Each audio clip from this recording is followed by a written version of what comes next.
Para a gente então conseguir visualizar essa questão da matéria cobrada lá na prova, olha que interessante, trouxe para vocês aqui um exercício. Como é que a gente vê essas classificações dos tributos na prática? Então, primeira coisa que é interessante colocar no quadro são algumas espécies tributárias, importante, né? Já acostumar o ouvido. Então a gente tem o ICMS, o Imposto sobre a Circulação de Mercadorias e Serviços, é um imposto não cumulativo. É uma forma de classificar. O imposto ele pode ser cumulativo ou não cumulativo. A não cumulatividade significa que o que foi recolhido na cadeia anterior vai gerar um crédito para a cadeia posterior. Muito bem, IPTU é um tributo municipal.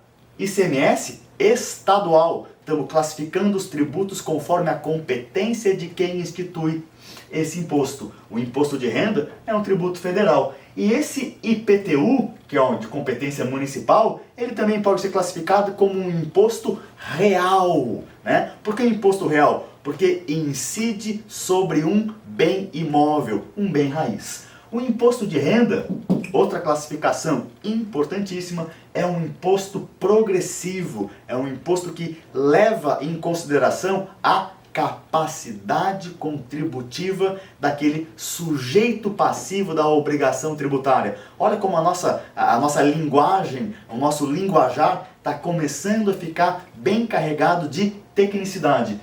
COFINS, bem interessante, fiquem ligados aí quem não tem muita vivência no mundo tributário e quer começar a lidar com essa área, porque aqui a gente tem uma classificação interessante. Ela é uma contribuição.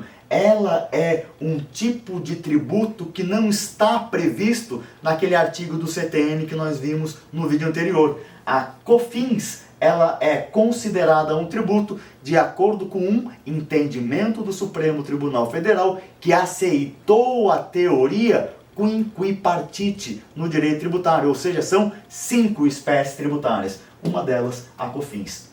Bem bacana também a gente dar uma olhada na taxa. Por quê? Porque a taxa, geralmente, a gente vê ela como um tributo vinculado. O que significa isso e como é que a gente entende, né?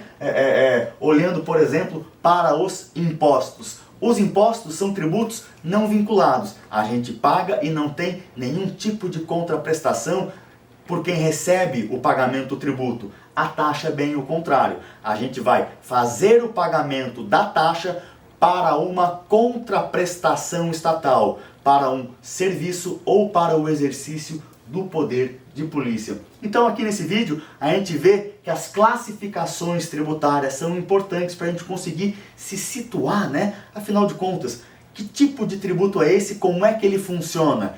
Essa é a utilidade da gente entender as classificações. Ficar mais fácil compreender cada tributo desse. Legal? Nos acompanha, vem com a gente que tem muita dica bacana para facilitar a vida de vocês lá na prova do exame da OAB.